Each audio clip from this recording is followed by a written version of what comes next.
Hey everyone, and welcome back to Breaking the Spell. I'm actually here with a very interesting guest from the land down under today, and his name is Richard King. And he's written a really interesting book, one that I've, loved so much, and that's why I chose to have him on the show today. So here it is.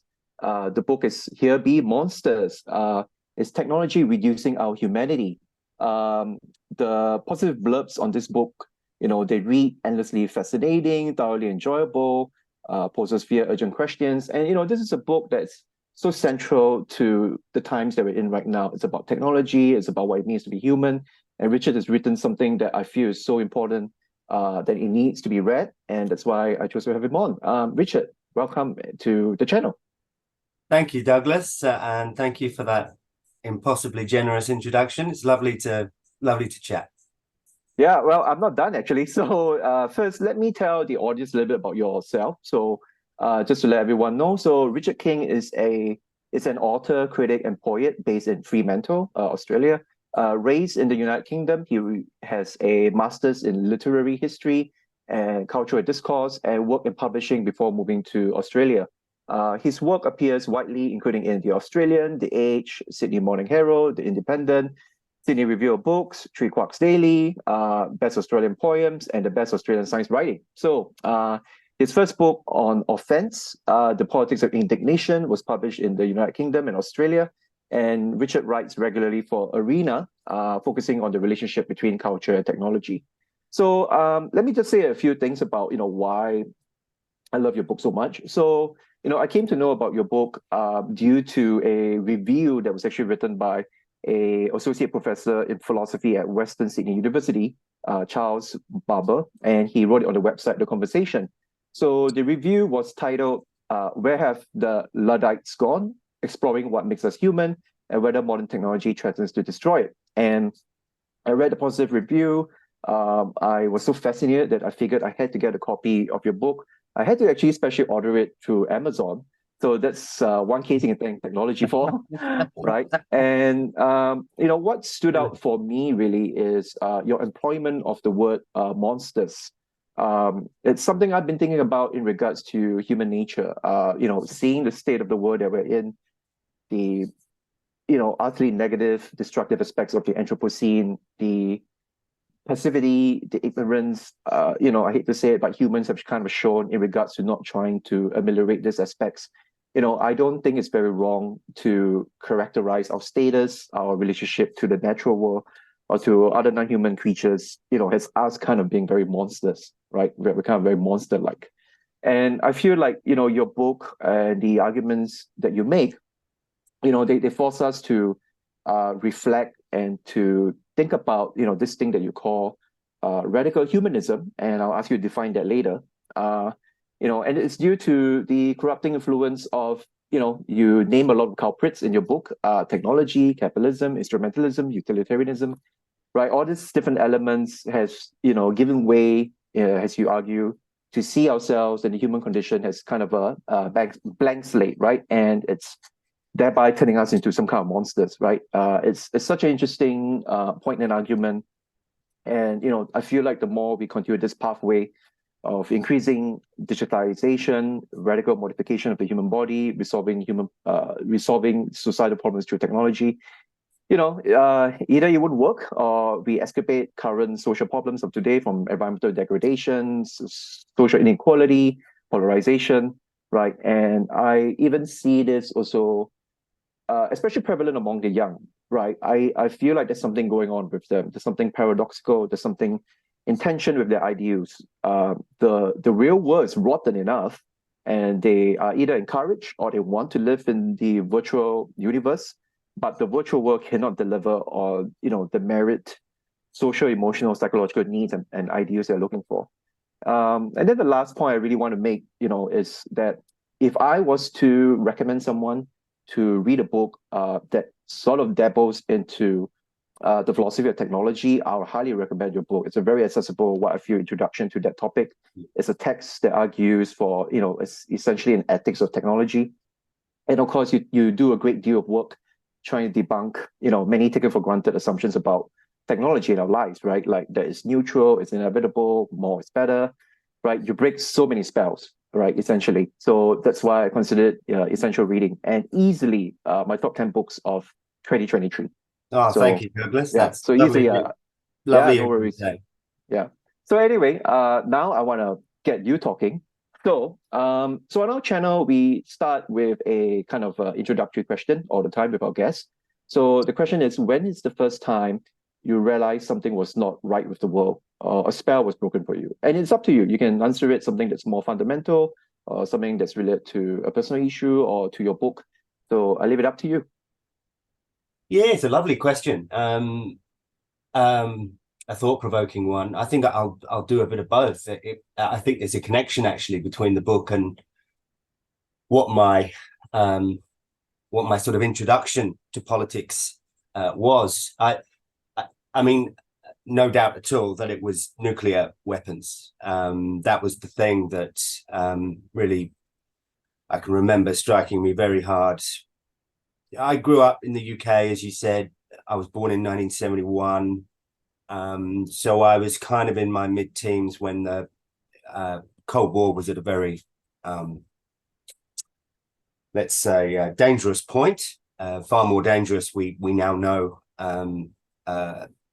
in retrospect than perhaps we knew at the time. But even at the time, the sense that there could be an exchange, as it was then called, and that the United Kingdom of Great Britain and Northern Ireland would be roadkill was very much on people's minds. And I remember, weirdly enough, finding this out, of course, in a mediated way, watching television, watching films, watching this BBC film, terrifying BBC film, television film called Threads, which deals with a nuclear attack from the Soviet Union on the northern city of Sheffield, which is an old steel making city. Very realistic, very terrifying, especially for a young mind. And that's really what sort of, I suppose, I won't say it radicalized me, but it got me interested in the world and it got me interested in politics. The first demonstration that I went on was a CND demonstration, so campaign for nuclear disarmament. And that was sort of in my late teens, which was an odd time, where late 80s, to be getting into politics, really, because Fukuyama was saying that history had ended and and that everyone now was going to sort of gravitate towards liberal capitalism. But that didn't impress me very much. And so I've kind of been bouncing around on the left ever since, really, hither and thither. But it was really, I think, a sort of a more proximate crisis that sort of led to the book, in the sense that, but again, I think related in a strange way to left politics, because after the global debt crisis of 2007, 8, 9, you'll remember that there was quite a lot of sort of excitement, even a sort of apocalyptic excitement, a sort of millenarian excitement on the left, because a lot of people felt as if capitalism was sort of coming apart, that there were contradictions it couldn't solve, and so on and so forth, that we were sort of moving into this long interregnum, as Wolfgang Streeck puts it. And I was impressed by a lot of that, but there was accompanying that, there was a lot of sort of techno optimism and even techno-utopianism around in sort of radical circles. People began to think in quite accelerationist terms about what kind of society, what kind of dispensation might come to replace the one that we have. And you got the rise of the sort of so-called fully automated luxury communists and all that sort of thing. And again, I sort of shared some of that enthusiasm. I'm very interested in the idea that, data is a sort of zero marginal cost technology, that it sort of collapses the usual price mechanisms, that in order to make a profit out of it, capitalism really needs to contort itself into new forms. So all of that's impressive, and I'm impressed by 3D printing and all that sort of thing. But more generally, I think the sort of debate around technology was missing something. And what it was missing I think, was the question of human being. You know, it's all very well to say, okay, so what we'll do is we'll sort of socialize all of these technologies, and then we'll use them for the, you know, the public good rather than the rather than to seek private returns, if you like. But you're still left with the technologies that sort of evolved under that system. You're still left with technologies like the smartphone, for example, which encourage some forms of sociality and perhaps militate other forms of sociality. So it didn't seem to me to be a terribly profound, there didn't seem to me to be any sort of terribly interesting critique of technology per se. And that's, I don't want to get too deep into the weeds, but that's a problem with the left, which tends to think in economistic terms about the world, and tends to think, you know, about the world in terms of classes and all that sort of thing, and doesn't really think, as it should, about technology as something that has its own influence on the world. There were certainly people within the New Left in the 1960s and the 1970s who did think along those lines. The Frankfurt School, Rachel Carson, who wrote Silent Spring, very great book. I'm just rereading it, actually. But that sort of question of what it is we want from our technologies, and what we're going to be left with, even in the event that we do kind of burrow through this very toxic system, that seemed to me to be being left to one side. And even worse than that, just the kind of, as I say, a sort of techno-utopianism sort of taking over on some parts of the sort of radical left. So I started to think about it, and you were kind enough to mention my work for Arena in your introductions, and they were set up in 1963, and they very much grew out of the New Left and have maintained a very, very interesting critique of technology, of right up to the present day. So yes, getting much closer to those guys, thinking with those guys about how we might approach the question of technology, as the question concerning technology, as Heidegger called it, has been a real eye-opener. So in a weird way, there is sort of a link between my first, if you like, entry into politics, or into the sense that something is wrong with the world, as you put it, and this project, Here Be Monsters. Yeah, I have to say, you know, I was going to prepare as part of a conversation, some discussion about where the left has gone wrong, but you kind of answered that very quickly and already in the beginning of our conversation. But I think we will have to maybe revisit it later, because you know, there may be a chance that some viewers are not very aware about, you know, many of the things you just described about what kind of direction the left has taken. As you mentioned, that there was a certain philosophical left that was critical of technology, that was, as you said, 1960s, 1970s. Yeah, and I'd like to, you know, dive deeper into those ideas later, right? So let me ask you, as a follow-up to this, you know, to everything you just talked about, you know, what's your intention of writing this book, and what do you want your readers to get out of it? Yeah, well, I think I want to recenter this question concerning technology as a political question. So what I want, if it doesn't sound too grandiose, is to give people some, if you like, intellectual tools with which to think about their tools. Because there's a lot of fatalism around at the moment, and my sense is that we're not really thinking about, we think about climate change and we think about technological solutions to such, but we don't really think about technology as a political entity within itself. So what I've done, I hope, is to sort of blow the dust off what I call the techno-critical tradition. I'm not sure whether it's a thing or whether it's just something I've conjured, but it's sort of a group of, you know, thinkers, media theorists, philosophers, etc., all of whom have a broadly kind of similar approach, I would argue, to the question of technology, very broadly. And I've tried to sort of apply that to some of the new and emerging technologies with which we're faced in the in the third decade of the 21st century. What that tradition, I would say, why it's important is because our attitude to technology at the moment, and certainly the attitude to technology that's dominant within Silicon Valley and its equivalents, is what's sometimes called the instrumental view of technology. And what that entails is really saying, okay, so technology has no political, philosophical, or moral content. It's just a neutral thing. It lies there. We can use it well. We can use it badly. It's human beings that matter. It's not the technology that matters. Now, in terms of technology not having any moral content, etc., well, obviously that's true to some extent, but it sort of misses the point, and or it's a bit of a dead end. Let's put it that way, in the sense that the techno-critical tradition would say, in the sense that technology clearly shapes and is shaped by the society into which it emerges.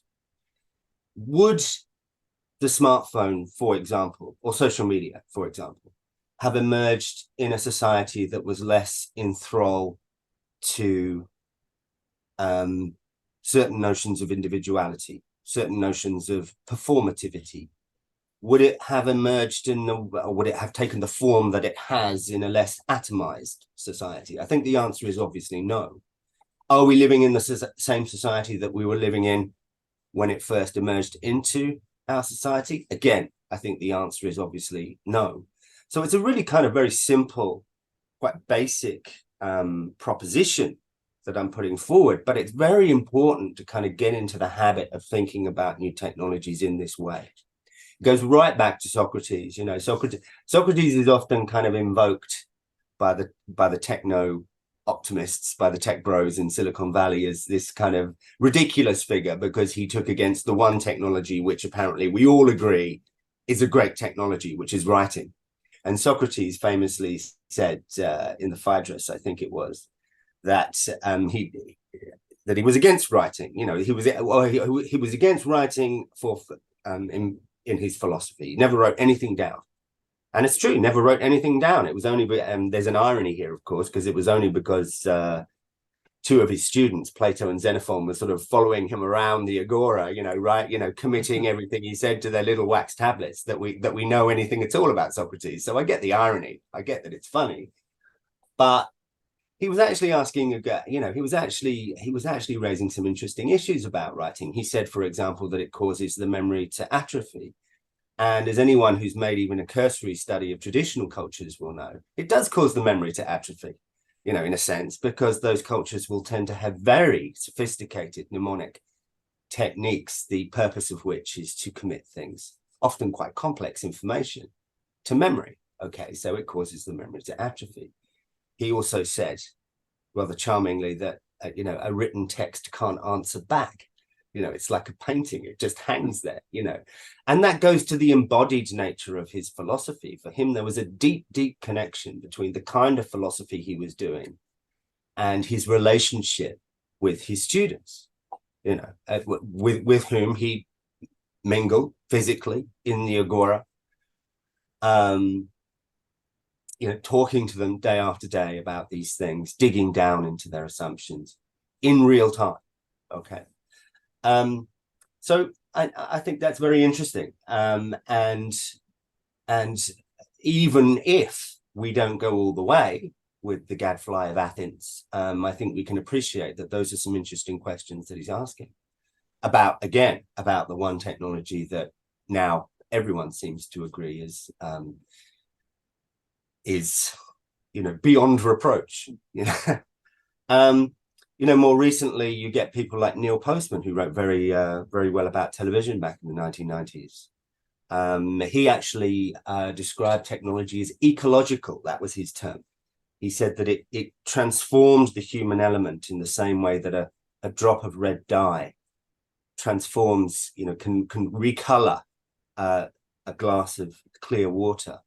So you take the printing press and you put the printing press into Europe, and you come back 50 years later, you don't get Europe plus the printing press, you get a different Europe. You get a Europe that, you know, is heading towards a more democratic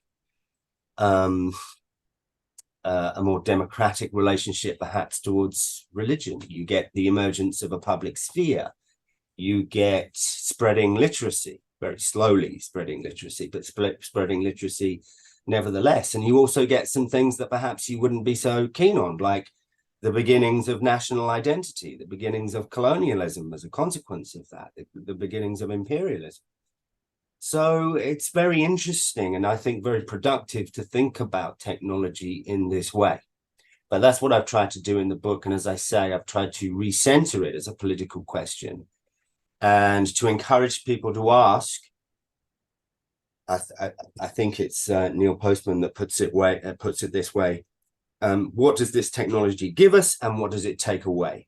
What do we want from our technology? And I would argue further to that the question of what we want is also a question about what we are, which is to say a philosophical question. So that's... Yes, indeed. Yeah. Yeah, indeed. Yeah, because I do feel like this is where I will ask you towards the end, you know, what exactly is your conception of the human being? But we leave that for the end, because everything you just said just now, I just want to respond a little bit, right? So it's great that we have these historical examples of thinkers, of philosophers who can see the, you know, effects of technology as something that's a lot more complex. It can't just be answered simply as a neutral good, right? And I'm thinking in contemporary times, you talk about writing, memory. You know, there have been books. One that I particularly liked was by Nicholas Carl, if I got him right. It's The Shallows. Yes. Right. It's the one where he talked about how reading on a screen versus reading, you know, on a book, you know, it has produces different effects in terms of our memory, in terms of our engagement with the text. And you know, this, like what I mentioned earlier in my introduction, I feel like it's not, you know, just particularly among the young. I think even among those of us who are older, but we also feed, the more we immerse ourselves in this kind of new tech, right, we also find ourselves losing certain skill sets or qualities, like not being able to focus for long periods of time, not being able to read a book for some people. So you know, I think we have to investigate all of that. So I wanted to start a conversation with actually a very interesting way you introduced the book.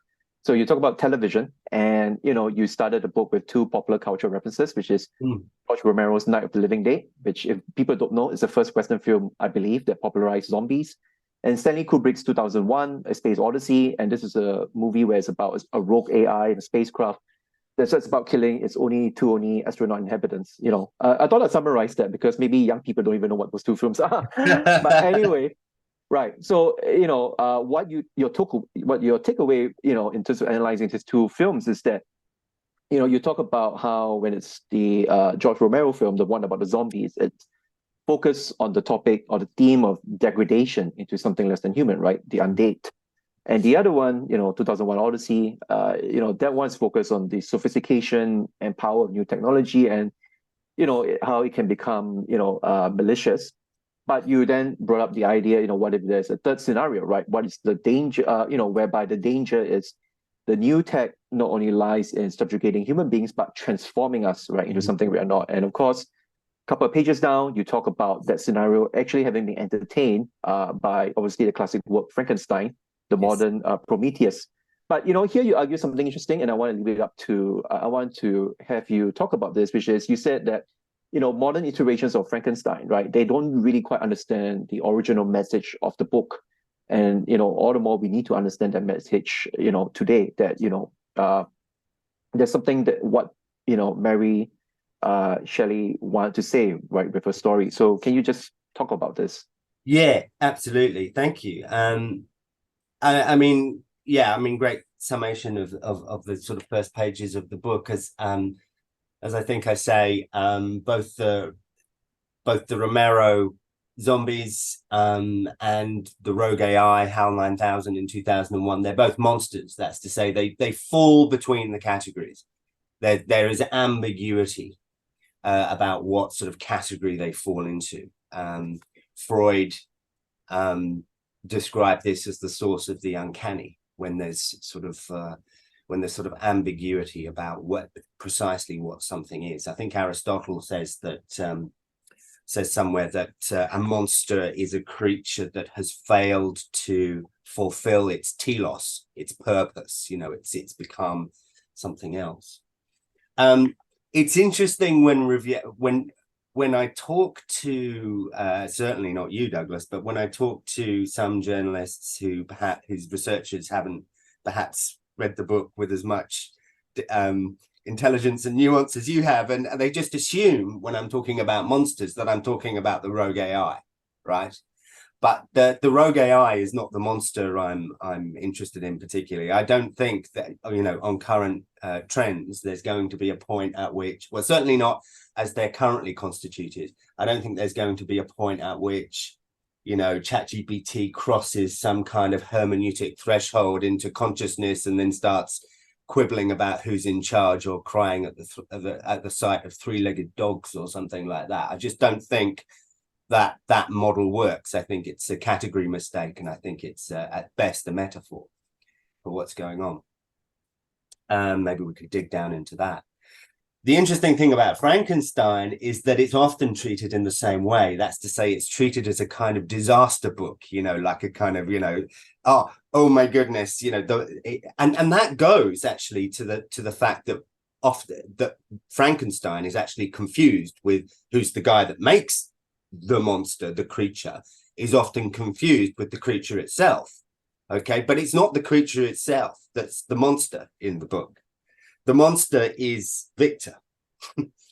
The monster is the guy who, because he's hubristic, because he's arrogant, because he's blinkered, takes it upon himself to assemble this unfortunate, wretched thing out of bits of moldering bodies and bring it to life using electricity. So it's absolutely fun, and it's fundamental, I think. So that's precisely what I was trying to say, because what I was trying to say, when I talked about that third scenario, which was that the more we pursue this idea that we can, if you like, remake our world through technology, the more we are ourselves going to degenerate into something monstrous. We will become uncanny, so to speak, to ourselves and to one another. And of course, there are very moving passages in Frankenstein when you when you witness the creature, the wretch, as he's variously called, longing for a companion, and I think, as I say, those are very moving passages, and that's kind of an essay within the book, if you like, on the importance of human connection to any sense of worth, to proper functioning in the world, to flourishing in the world. But the real monster in Frankenstein is, of course, Victor. It's not the monster. It's it's Victor, and that's the place. That's kind of the place we're in, and of course it still has all those resonances in the sense that, I mean, the creature still has all those resonances to the extent that we are now at a point where we can, reinvent ourselves, remake ourselves, repurpose ourselves through technologies. One thinks of, CRISPR-Cas9 gene editing technology, for example. But it's not so much the prospects of things going wrong that worry me. It's the prospects of things going, quote unquote, right. What kind of world are we in once we've decided that parents or prospective parents can essentially assemble their children from a menu of desirable characteristics? That would so fundamentally rewrite, transform our notions of luck and solidarity, that I think going into it, so to speak, blind, without a proper conversation, And the reason we're not having a proper conversation about it, we can come to, but we're certainly not at the moment. I mean, we are, but society's not. That would be a very, very unfortunate state of affairs, I think. Yeah, I definitely want to leave one question later to talk about, the one example you have in your book, right? The Chinese scientist, He Jianrui or something like that. He's denoted as China's Frankenstein. So we will talk about that later, right? So about gene editing. But I think you don't even, I mean, even before we even get there, someone who's watching us right now, watching this conversation, they may be thinking, hey, I'm not seeing anyone around me with, modified limbs and, disfigured faces. So, technology doesn't seem all that bad, right? And, I actually want to lead on from this conversation, from this point you just made, and from the earlier point you made about how we should look at new technology as nothing, as not neutral, but something that's has a political effect. And so here we get into, a concept you bring up in the book, right? And I've seen you also talk about this in many podcasts as well, which is the technologies of absence. And you use that concept, right, to describe, many of the modern tech that we have today, like social media, internet algorithms. And the idea here, right, I think someone who hears this term, right, technologies of absence, they may be very confounded by it because they're like, hey, social media may have enhanced my relationships because I can see what my friends are doing 24/7. I can find old friends from high school. There's messaging apps right now where you can message your whole family instead of one individual at a time. So they may be very confused by this. What do you mean, Richard, by technologies of absence? So can you go into that first? Yeah, sure. So I said earlier that the question of what we want from technology is a question about who we are, and that necessitates, I think, a sort of a minimalistic view, if you like, of human being, of our natural cultural being. That's to say, the non-negotiables, things that we absolutely need in order to flourish in the world as the kind of creatures that we are. And so I divide the book into three sections.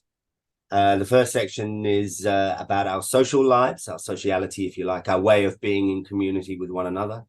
The middle section is about our embodied being.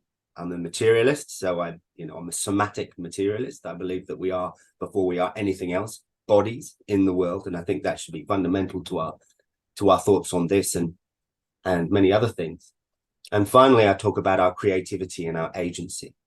Now, I also say that these things only really kind of begin to give you any kind of a start in thinking about technology when you sort of bring them together. And the two, and to go to your question, to think about social media, for example, as a technology of absence, or the smartphone indeed as a technology of absence, one would have to bring together, I think, our social lives and our embodied lives. It's clear that there are all kinds of ways in which we can be social. We can be social like this through video conferencing. We can be social. I mentioned the public sphere earlier, so you can write a book. That is a form of sociality. You make a gift of it to the world. They make you a gift of their feedback or whatever in the form of reviews or emails or coming to your talks, etc., etc., etc. Or you can sit with someone in a pub and you can just, chew the rag. Now, what we discovered, if indeed we needed to discover it over the COVID period or over the lockdowns at any rate, was that for whatever reason, human beings need to be in the same space as one another. Now, I think there's a very simple explanation of that. It's because our sociality evolved in conditions of physical presence. For the great majority of our life on this planet, and we've been around 100,000 years, 150,000 years, or something like that. We have gathered together, talked directly to one another. 5,500 years ago, we invent writing, and then in the last few hundred years, it's just gone, whoa, printing press, silicon chips, phones, now the smartphones, etc., etc., etc., with lots of other stuff on the way. Fax machines. No one misses fax machines, do they?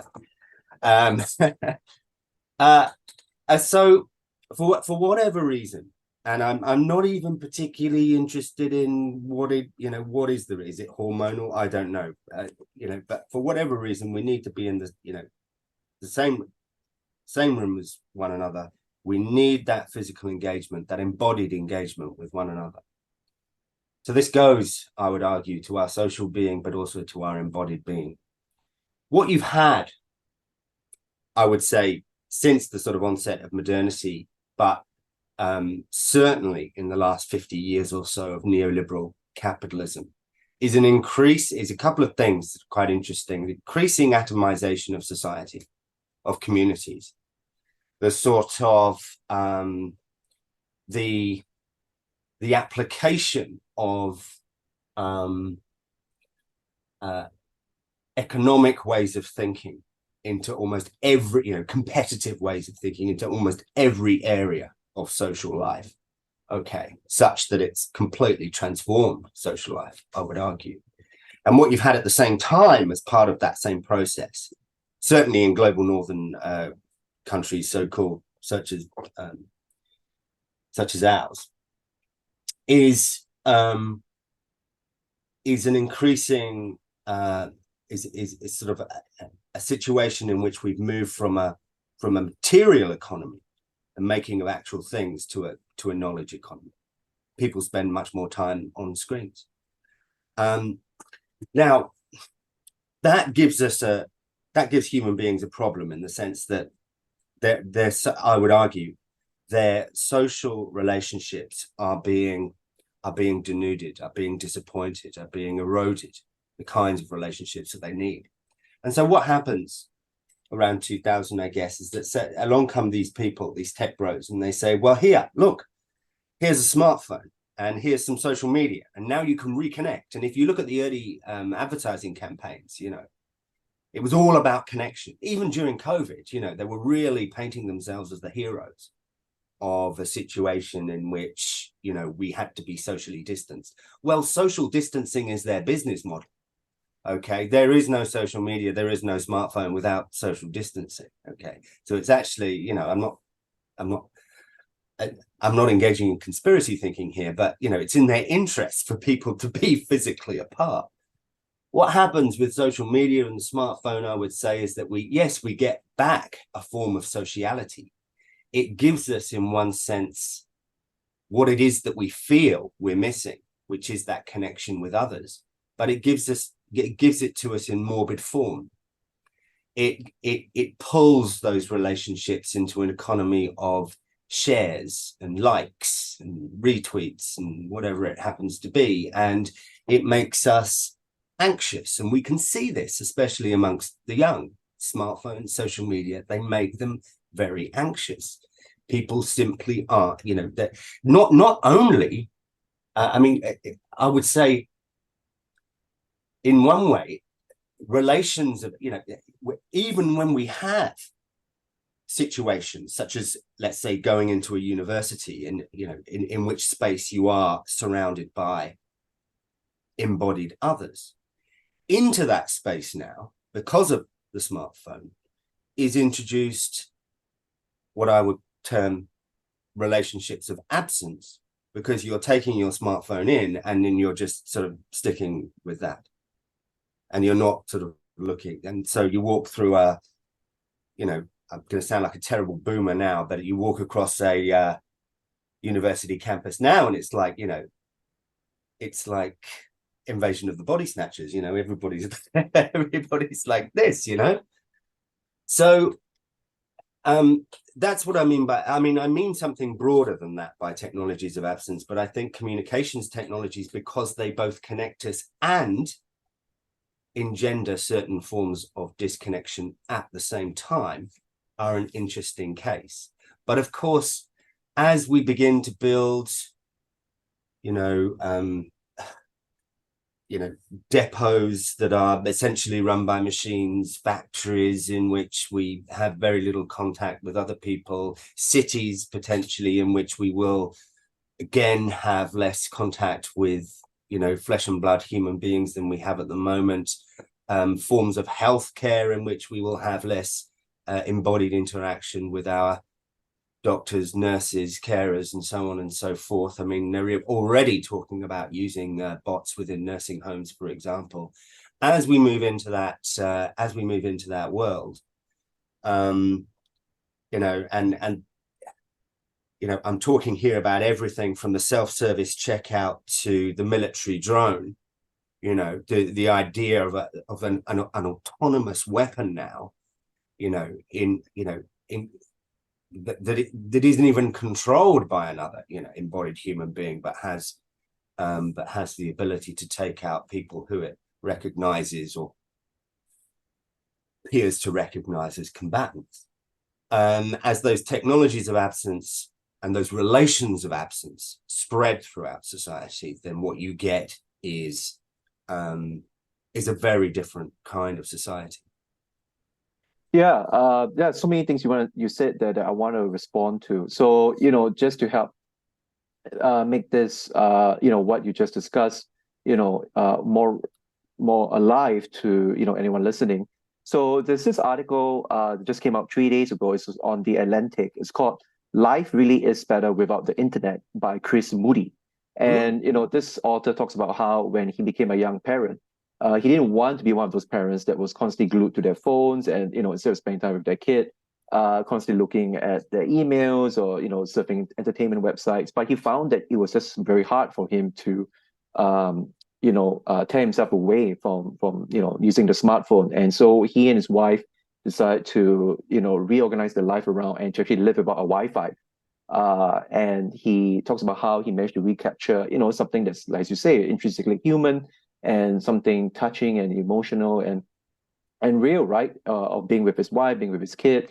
And he also actually acknowledges that there's a lot of privilege in for him to be able to do this. Not everyone he recognizes can do that, but he reckons that we have to at least start asking those questions, right? Like as to how these technologies keep us away from each other, even if we are physically in front of each other, right? As you just mentioned, right? In the university setting. And, to me, what sometimes I feel sad about, and I'm not pinpointing anyone in particular, but if I'm, say, in a restaurant and I see a young parent, a family, trying to have a, peaceful meal with their infant child, and they want to distract the infant child, they put a smartphone in front or tablet in front of the child. And I feel like, oh man, like this is just, I mean, I'm not trying to parent someone else, but I just feel like it's not really the way we should be, right? And it shows the convenience it is to just take a piece of tech and to replace, something that's quite crucial for us, learning how to parent, an infant or something like that.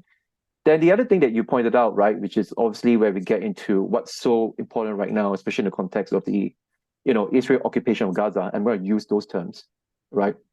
As you mentioned, is how this technologies of absence can also excavate, the way we see war and conflict play out. And in fact, I just saw, I'm just opening up an article. This is on Business Insider, just posted just last week, and it's about how US, China, Israel, and I think Australia as well, they are developing AI drone, right, that can effectively kill people autonomously. And it's even very explicit in the article. Frank Kendall, the Air Force Secretary, said the AI drones were necessary to make lethal decisions because, he doesn't think people will be able to do it. So we're putting a huge limitation on ourselves if we rely on human beings to do the lethal kills. So yeah, as you said, these are all examples of technologies of absence, and it's terrifying where this is going. So anyway, I want to ask you the next question. And by the way, I should say that you do talk about this in your book under the chapter Game of Drones, right? You do talk about that as well. But let's talk a bit about, like, as you mentioned just now, right? Socrates, which you hashtag donkey lips. You talk about the Silicon Tech Bros, right? And you mentioned how, like, especially coming from the Silicon Tech Bros, right? There's this sense of like, with social media, with the way tech is, we can actually try our best to build a so-called positive, democratic, communicative culture, for lack of a better word, right? Like the idea is that, look at what social media may have supposedly done for movements like Arab Spring, and you actually disagree with that, right? You actually started one chapter in the book where you talk about a typical day on Twitter, right, with the chaoticness, the incivility, political bickering, and tribalistic behavior. And as you mentioned just now, right, Socrates, Neil Postman, they have something to say about why it's just not going to happen like this. So can you talk a bit maybe about the critiques that, one thinker you brought up is Langdon Winner, and what he had to say about, technologies affecting our communicative discourse? Yes, Langdon Winner was thinking very much along lines set out by Hannah Arendt, I think, from memory, when he was writing about this. Just as a bit of background, it's quite interesting, isn't it, to sort of to revisit the early 2010s in our minds, even actually the late noughties, I guess, because there was the Iranian, there was the uprising in Iran. I think was dubbed a Twitter revolution or a Facebook revolution, or something like that.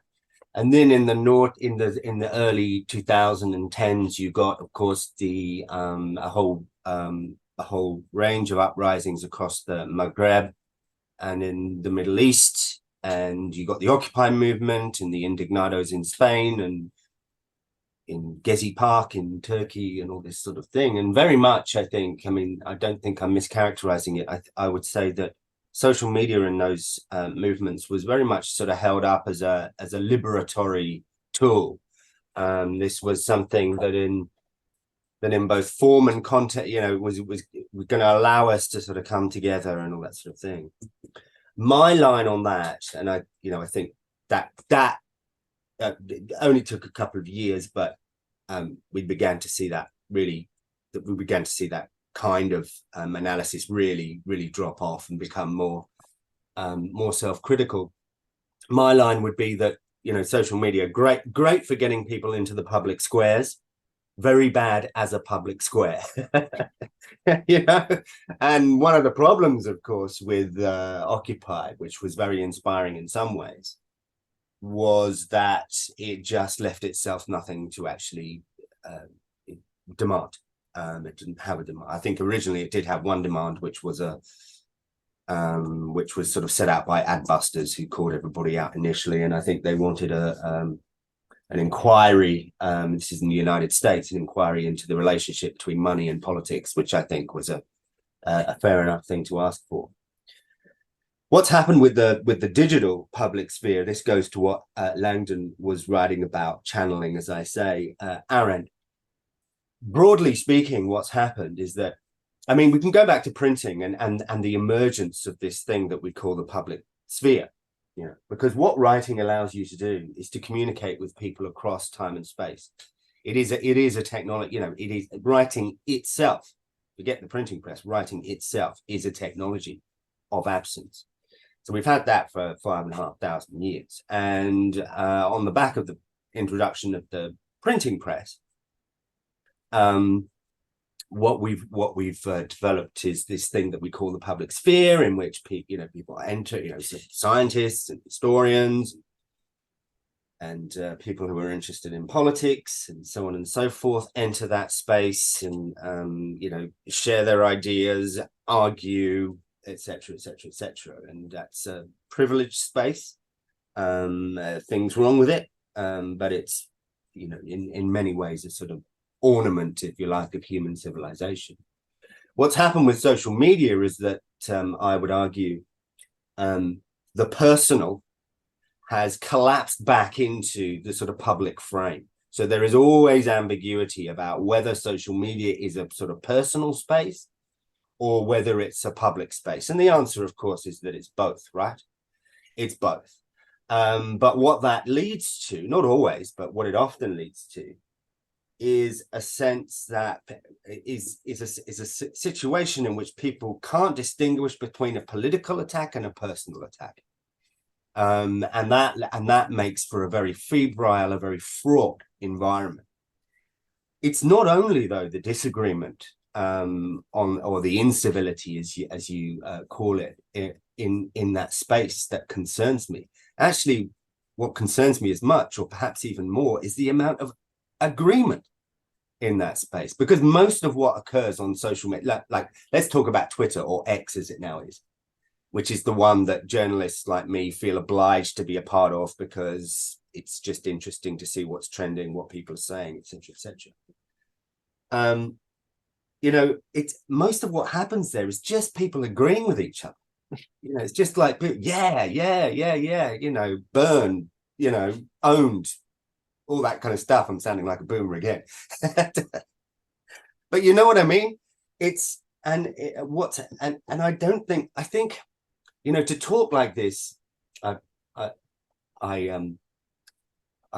parody myself being a boomer or criticize myself for sounding like one, but I think we have to some extent been cowed by the moral panics of the past into thinking that we can't call this space out for what it is, which is not, yeah, which I think I say in the book somewhere, which is about as close to Jefferson's idea of a sort of healthy public space as an episode of Love Island is to Romeo and Juliet. I mean, it's just not what you would want, right?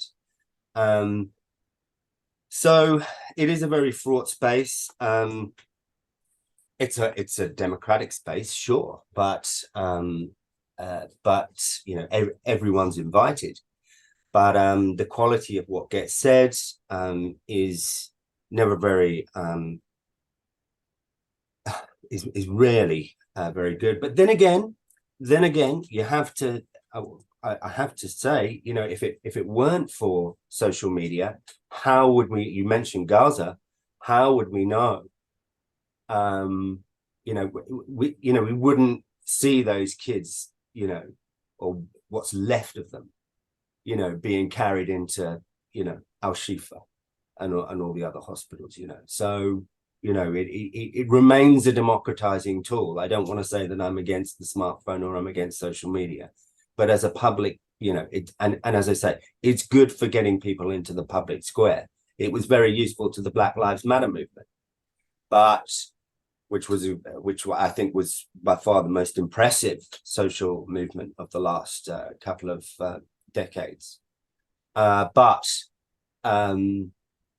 Black Lives Matter knew that, you know, you needed to get real bodies into the street in order to remind power what a body politic actually is, which is something comprising actual bodies. And of the embodied nature, indeed, of police violence. So, so I don't want to sound completely down on social media, but I think, you know, there's been a change, and I think Langdon Winner's ideas of the distinction that we've had to make since the emergence of the printing press between, if you like, the private sphere and the public sphere has now collapsed somewhat. The one has collapsed into the other, the two have become merged. And that has given us a discourse, a public and political discourse, which doesn't, in fact, favor democratic action. It seems, on the contrary, to favor a kind of very libidinous relationship between, you know, whole groups of users and people like Trump, who are very good at linking their own sense of having been dealt with unfairly to other people's sense of having been dealt with unfairly. And that unfairness, that feeling of unfairness, is absolutely central to social media, precisely because it's where the political and the personal don't so much, you know, jostle for attention as just become a kind of new kind of personal political entity. So yeah, it's I mean, you know, watch this. It's not going anywhere, but I have a few thoughts on what to do about it, which I included under pressure from the publisher. But to be honest, you know, I don't have any great answers other than to do what your man in the Atlantic did, and or was it Business Insider, and just sort of say, you know, well, how, you know, what rules can I put around my own behavior and my own interaction with this space that are going to allow me to get out of it or put into it what I want to. So yeah. Yeah, I mean, for me, myself, you know, even before reading your book, you know, there have been other books that deal with this topic as well. The most recent one that I was going to mention, because he has a certain point to make, which I think dovetails with what you just said just now, is Johan Hari, and the book is called Stolen Focus. right? And I remember in the book he talks about how he's trying to connect with his nephew or something like that. And he tried to bring him to Disneyland or something like that, but the kid was just constantly on his phone, even in a place like Disneyland. So yeah. So anyway, I mean, my own thoughts, pretty much in line with yours, right? Like in the early days of using Facebook, and Facebook is kind of like a boomer social media instrument by now. It's like I had this epiphany, and I realized that it's like an open diary. You literally are reading into people's thoughts, and in terms of my own community of friends, like I could see some of my friends ugliest thoughts. Maybe they're on the public commune and they're thinking something about the person just next to them, or they are having this ugly thoughts about just people in their lives, their mothers or whatever. And you get this sense like, wow, this is you're really peeking into the inner lives of some people, right? So I agree very much with you. There's this collapsing of the personal and the social space and political space, and it's a very hard, as you put it, it's a very hard way to kind of navigate around this, because on the one hand, as you mentioned, like especially on Twitter or X, you see a lot of political bickering because someone may have said something that's a personal remark, and it's taken in the wrong direction. It's exaggerated, it becomes hyperbolic, and yeah, at the same time, I would say seeing the inner thoughts of Donald Trump gives you a good sense of who he is as a person as well, right? Who you dub Jesus Cheetos, right, in your book. Jesus, yeah. Yeah. I love that. So I should say the other great thing about your book is I love your writing. So yeah. So I just feel like as you say, we have to kind of make up our own rules around it and be conscientious. I like the term that you used towards the end, which we'll talk about later. Sort of being a resistance fighter, understanding the space you're in. How do you want to make the best use of it and not yet get sucked into the worst aspects, right? The ugly aspects of it. So let me then go into one major theme that you have in your book, which is utilitarianism, right? And you have a major discontent with that. And just to explain to viewers, right, utilitarianism is essentially the philosophy of it's a philosophy of ethics, which thinks, which conceives that the right thing to do in human actions, society, is to determine the maximum amount of happiness over the greatest amount of people, and that's the right thing to do in almost all cases, right? And I think intuitively it sounds very appealing to a lot of people, but you're right that taken as a moral system, utilitarianism is stupid about humanity. And even though you acknowledge that most of its brazen advocates, right, you can think of people like Peter Singer, they are not monsters, obviously, and they can be decent human beings. So why not explain to us, what's especially problematic about utilitarianism? Sure, happy to. So could I say a little bit about the trolley problems, because I introduced that chapter with the trolley problems. So I rather like this. Some of your listeners will be aware of this set of thought experiments that we call, or that is called trolleyology, which a word I love, trolleyology. So the trolley problem, thought experiment, as I say, Philippa Foot, philosopher way back in the day, put this together. And the original form of the trolley problem is as follows. Imagine if you've seen that show, oh gosh. The Good Place? Yes, The Good Place. Yes. You'll know all about this. So the original form of the trolley problem is that you have a trolley or a tram, if you're in Australia or indeed Britain, and it's heading towards 5 people on a track, and you are at a switch or a lever, and by pulling the lever, you can divert the trolley onto another track upon which one person is standing. And the question is, do you pull the lever and kill the one person rather than the 5, or end up killing the one person rather than the 5? And conventionally, most people would answer that yes, they would pull the lever. So they take the utilitarian view that killing one person, or taking an action that results in the death of one person, is better than doing nothing and watching the 5 perish. Okay, so far so simple, but there are other versions of the trolley problem. So in the second version that I want to mention, we're actually watching the trolley. We're actually standing on a bridge, and we're watching the trolley move underneath us. Same scenario otherwise, but that's the only difference. In this scenario, we're not at the lever, we're not at the switch, we're standing next to an overweight man who, if we push him off the bridge onto the track, would be heavy enough to stop the trolley. Do we then push the fat man off the bridge, stopping the trolley from hitting the 5 people? And the answer, again, conventionally, this is changing somewhat in the data, but conventionally is no, we don't do that. Same outcome, different scenario, but same kind of equation, if you like. So why don't we do that? So again, the traditional answer to this would be something like, well, in the first scenario, you are performing an action which results in the death of the one. In the second scenario, you are performing an action where you intend the death of the one.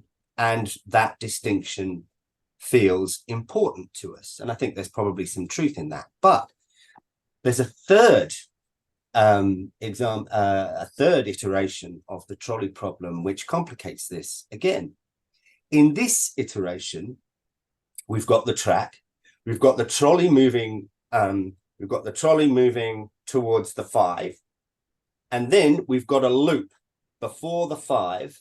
So you go to the trolley, if you pull the lever, so you're back at the lever this time, if you pull the lever, the trolley will go onto the loop and then rejoin the track and then kill the 5. In this case, there's a person on the track as well.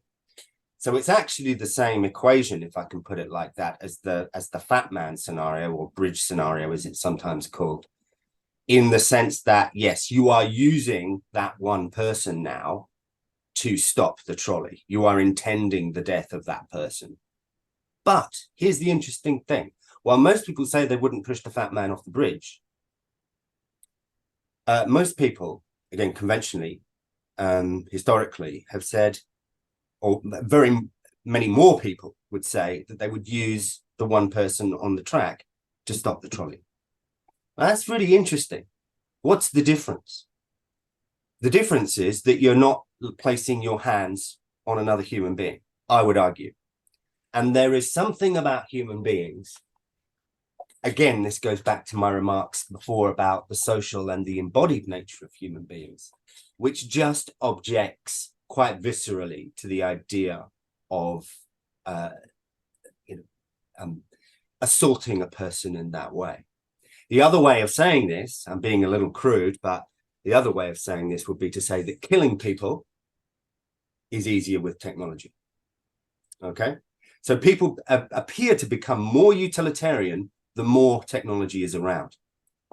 And my fear is that as technologies of absence, which we've talked about, become more and more ubiquitous, we become more utilitarian. Now, to utilitarians, that's not a problem, because in fact, it's the opposite of a problem. It's a good thing, right? You know, if utilitarianism is the best grounding that we have in order to is the best way that we have in order to ground kind of public morality, why not, you know, let's have more utilitarianism. Great. It would be great, say some utilitarians, if we could, you know, so arrange the roads that, you know, just a few people died rather than a great many people died. And that comes to this remark which you picked up on, which is that utilitarianism is stupid about morality. Utilitarianism, so I won't get too deep into the history, but it's very much part of, you know, an attempt to create a moral system that is based upon calculation. And the problem with utilitarianism is that it ushers calculation, the ethos of calculation, into areas of social life that we value apart from their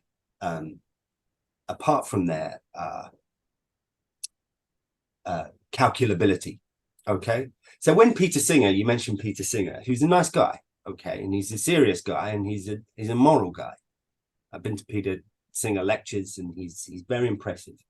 But when he says, as he does in Practical Ethics, okay, so since a human baby at a few weeks old can no more feel pain than a baby in a womb, it is permissible under some vaguely delineated circumstances to kill that baby if nobody wants it. People object, and they don't object because they disagree with the logic of the calculation. They object because they're human beings. Okay, that's what all of the utilitarian thought experiments miss. You know, the proper, if a utilitarian comes to you and says, well, would you roast a baby in order to save 5,000 people? The proper response is not, well, on the one hand, but then on the other. The proper response is, who the hell is asking me that question? And how dare you? You know? Who's putting this choice to me? Okay, so it can't ground a moral system, and there is evidence, Douglas, that as these trolley problems continue to be tested against the population and public sentiment, there is it seems to me quite strong evidence that people are becoming more and more utilitarian. And I think one of the reasons they're becoming more and more utilitarian is that they are is that we are physically remote from one another, and trying to imagine scenarios that perhaps might not occur as much in real life. But that's a speculation. Utilitarian is a philosophy really of efficiency. If you think of a factory that, you know, the process of automation, it doesn't begin when the machines come onto the factory floor. It begins when Frederick Taylor walks into the factory and says, oh, these people seem to be enjoying themselves a bit too much. Let's divide up all of the jobs and have one person doing one thing, etc., etc., and then we'll get more bang for our buck. A very utilitarian way of thinking. We'll get more profit at the end of the day. Okay, that's utilitarianism in action. We can meet more people, you know, we can care for more people if we just have, you know, if we have more telehealth. We can teach more students if we do online learning. That's utilitarian philosophy. It never goes beneath that to ask what it is that we need in our deepest being, in our embodied being, in order to flourish as the kind of creatures that we are, which are, you know, animals of a unique kind, really splendidly unique kind. So that's what I mean when I say that it's stupid about humanity. There's also, of course, a whole history of utilitarian. I mean, the Goldsmiths academic Will Davies, who writes wonderful books, is really good on this. You know, there's a whole history of really the history of utilitarianism is sort of marbled into the history of capitalism, because what capitalism needs to do is to turn everything it can into a commodity, and that means that's an essentially nihilistic creed in which everything is robbed of its sacredness, and what you have to do is to calculate the sort of value of everything according to the value of everything else. So you can see utilitarianism as a kind of a symptom, more than a symptom, I would say, in fact, of that kind of general system. So I object to it from that perspective as well. But yeah, in terms of my kind of broad point, utilitarianism can't ground our morality in that way. I mean, morality is I admit, public morality and you know, is a very difficult thing to conjure with. I think in an earlier podcast, Douglas, I saw Alistair McIntyre's After Virtue on your desk. Would that be a right? You're right. Yeah. I mean, that's a wonderful book, and what he says in that, I've just well, I didn't read the whole thing again, but I've just been reading it again. It's just such an incredible book. 1981 still holds up. What he says is that, you know, we talk in this moral language, but the world that this language sort of evolved in order to describe has completely gone. So it's almost as if we're using these words not really, you know, knowing what they mean. So utilitarianism, look, utilitarianism is obviously, you have to be utilitarian in some circumstances. You have to make public policy decisions, but it can't ground our morality. that has to be grounded in, I don't know, some combination of, sort of Kantian deontology or virtue ethics or something like that. Again, watch The Good Place. Yeah, I would say I also myself wrestle with these questions, right? And I think it's a universal, timeless question, right? About, the nature of human morality. And I don't think we'll find a, final answer. There is no final answer. Every circumstance is different. Every every moral puzzle comes with different complexities and different factors you want to weigh. But just to simply put everything that you just said in terms of critique of utilitarianism, I think simply put, right, it erodes or it negates the intrinsic worth of the individual, right? As you described, the baby, if you're presented with that scenario, even if you could roast the baby to save 5 lives, but you, in that sense, negate the intrinsic worth of the individual. And I think also utilitarianism is problematic when it comes to, say, our impact on the natural world, on the environment, right? That kind of utilitarian thinking has led to us making a lot of gross miscalculations, just for the sake of short-term profit and not recognizing, the intrinsic value of the natural environment, biodiversity, and stuff like that. I want to. This is not about your book, but I'm going to just, since we're on this topic, I just want to ask you this quick question. So I've thought of a way to kind of get someone to think about this idea of utilitarianism or capitalism, as you say, the two of them kind of go hand in hand. So I would ask someone if they are a supporter of capitalism. I would say, okay, if your mom is sick and she, needs some kind of medicine, right? Like, do you think there's a price, that you can put on it, right? That, above this price, it doesn't matter. I won't bother trying to save my mom anymore.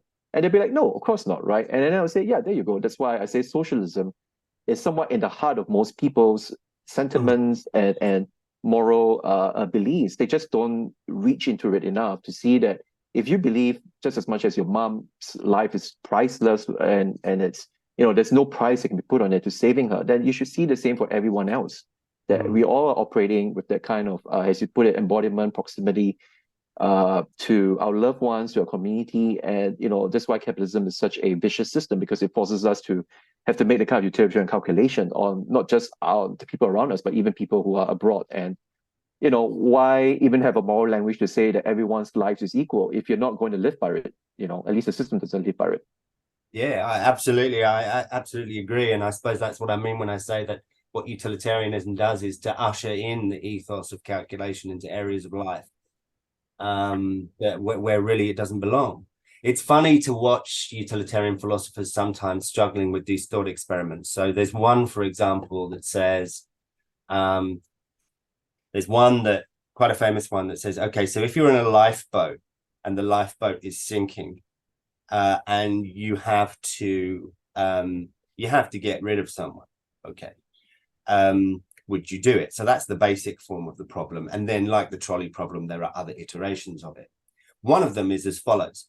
What if the person you had to get rid of was your son or daughter?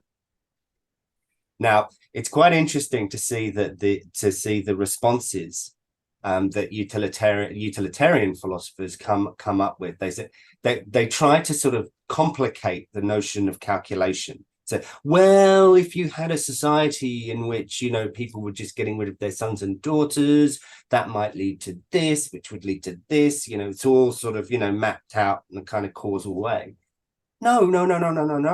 My son or daughter are important, and I have one of each, are important to me because they're my son and my daughter. Talk about missing the point. You know what I mean? It's like, they just seem to miss a step. Very strange people. I'm probably mischaracterizing them or simplifying them, but or treating them simplistically. And I know Peter Singer, there are forms of utilitarianism he doesn't like and all that sort of thing. But I'm afraid that, it all comes to the same thing in the end, which is an attempt to calculate things that really can't be calculated. And that's our whole problem, as you say. Yeah, and I think you're right. Like, it's not like this is the only moral system you want to base human actions on. It's just one of many, right? And I think for all the complexity and technical language around, utilitarianism, whether it's rule-based or norms-based or something like that, right? There are different schools of thought, as you mentioned. But, no human being walks around with that kind of complex theory in their head and comes across a novel situation and tries to apply it, right? Like no one operates like that in real life. So I just want to so I want to rush a little bit just to make sure we have enough time for the other stuff that I want to ask you. So I mean, let's get back into the idea about okay, here's another concept you introduced in your book, which I like, right? And it's a distinction that you took from the philosopher John Danaher in his article "Will Life Be Worth Living in a World Without Work?" Right, and that distinction is technologies that are extension of the human body and technologies that are external to it, right? And you gave an example of the biohacker Neil Harbison, who was born colorblind but has this antenna attached to the back of his head, so he can experience color in the form of audio vibrations. And that's kind of like an example where you can see technology embodied with the human body.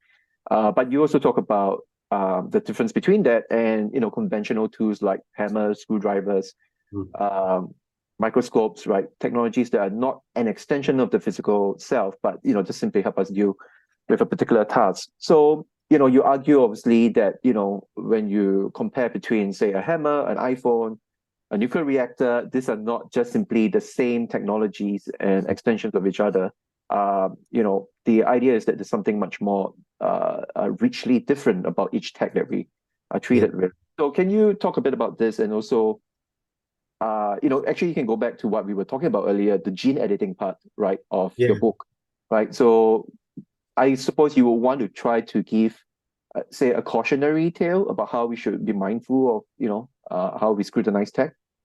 Yeah, absolutely. I mean, like a lot of people, I'm having a lot of conversations at the moment about ChatGPT because I do some teaching at the local university here, University of Notre Dame, the Catholic Hogwarts, and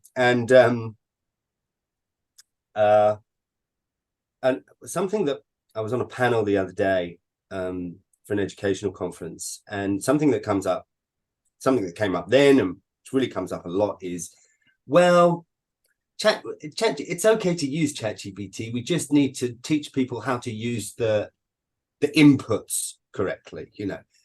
What will happen is that we'll get really good at writing the right inputs. And this is sort of channeling what I called earlier the instrumental view of technology, as if it's just a tool like any other tool. Okay, so it's no different in kind, if you like, to a paintbrush. But it is different from a paintbrush, and it's different in this way. A paintbrush is an extension of my body, okay? Nobody thinks the paintbrush is doing the painting. I'm doing the painting. There just happens to be a paintbrush between me and the canvas, okay?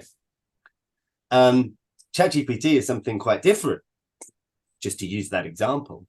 What's happened there is that you've now got a machine which is doing something that ordinarily a human being would be doing for him or herself, and which it is the whole purpose of the educational system to inculcate, celebrate, propagate, etc. That is to say, thinking. It appears to be thinking. It's not thinking. In no meaningful sense is it thinking. But we are farming out more and more of our agency, if you like, such that it is disappearing into what engineers call the black boxes. So that's a very simple idea. You think about a machine that has certain inputs and it has certain outputs, but what happens between the inputs and the outputs, nobody has any notion. This is what I mean by a technology of externalization as opposed to a technology of extension. Think about the modern car. When I was growing up, I would often find my dad, tended to be dads who worked on the cars in those days, outside tinkering with his car, cleaning the spark plugs, maybe, I don't know, maybe improvising a new fan belt or something like that. People had a rough idea of how things work. Now you open the hood and you find another hood underneath. And if you're working on a farm, you're not even allowed to go under the second hood and start tinkering with it, because you'll you'll be in breach of your contract with the supplier. You need to get in touch with someone, get an expert out who knows how to, who needs to fix the little computer that's gone wrong or something like that. This is very alienating, I think, to human beings, because it's an encroachment upon our agency, and our agency is central to our freedom. Freedom doesn't consist in just not having somebody around telling you what to do. The kind of negative libertarian idea of freedom, isn't it? No, it consists in being able to understand the world around you, to have a material effect on it. And it's in it having a material effect on it. Here I'm channeling Marx a bit, I suppose. It's in having that material effect on it that you live out your humanness. So as more and more of the things which previously would have done for ourselves are re-embodied in smart machines, the less of the world we understand. And we have one toe, at least, I would say, in what Robert Nozick, the philosopher, not a very good philosopher, but called the experience machine, which, just to explain to your listeners, if they don't know, is another thought experiment. Say I, told you, okay, from today until the end of your life, you'll be in a blissful state. You'll feel like you're reading a great novel or visiting an art gallery full of the most sublime artworks ever created, or making love to the person of your dreams, or watching your football team win again and again and again and again. And the only snag is that none of this will be actually happening. You'll actually be in a flotation tank with electrodes sticking into your brain. Okay. You think of brain-computer interfaces and all those weird things that Elon Musk wants to release into the world. Okay. Most people, Nozick thought, and I think he's right, would reject that offer because they see life as something more meaningful than that. Okay. They don't simply seek hedonistic pleasure in the way that the utilitarians traditionally anyway thought. They see life as something separate from that. But if you have something like ChatGPT, and it's getting better all the time, of course, better all the time. It's still not thinking, and it will never be thinking, but it's getting better at appearing as if it is thinking. Let's say it starts to produce really great poetry. I ask it to produce something in the style of a new poem in the early style of W.H. Auden, which is just a sublime style. I mean, nothing like it, and it produces something. And I think, wow, there's a new Auden poem in the world. Okay. And I'll just put it out into the world, and it doesn't matter whether people know it's from Auden or whether it's from the AI. Okay. Well, then we're entering the experience machine, aren't we? Because if we say to ourselves, well, okay, this AI is now so proficient that I'll get my poetry from it. Why not get your friends from it? Why not get your lovers from it? Once it's combined with haptic technology, it's perfectly possible. It'll be the porn industry that, brings these things along. I'm sure it will. It's been the case with a whole range of technologies that the sex industry has really led the field, because again, of the kind of creatures we are, and we do sometimes seek hedonistic pleasure, of course.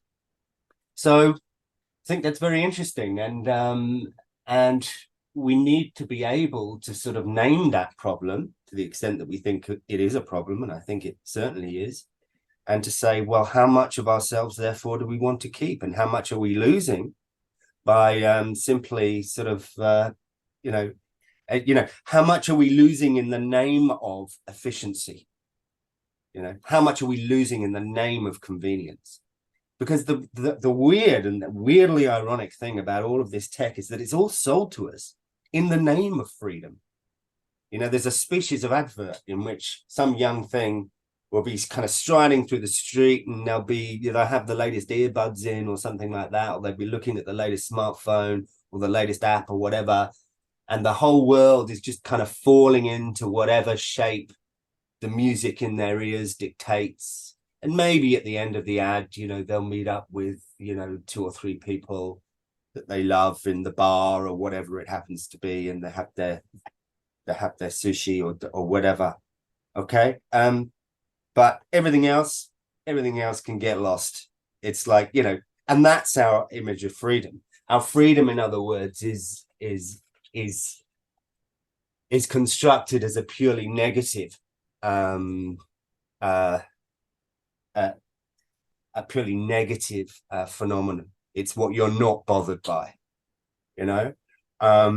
whereas, of course, I think, certainly from my tradition, which is the socialist tradition, there's a different idea of freedom.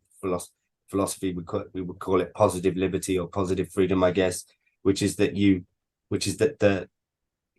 freedom that you get from living out your humanity, doing things for yourself, understanding the world, painting a picture, working on your house, whatever it happens to be, not having to work for someone else all the time, So that's a rather kind of untidy answer to your neat question, but you asked me to say something about genetic technologies. I mean, ultimately, we will ourselves become the ultimate black boxes, won't we? I mean, a terrifying prospect. It would take, we're only in the foothills of this, needless to say. But you've already got sort of gene drives, you've got sort of mosquito populations which have been genetically altered such that they can't reproduce. I think it's the females that spread malaria.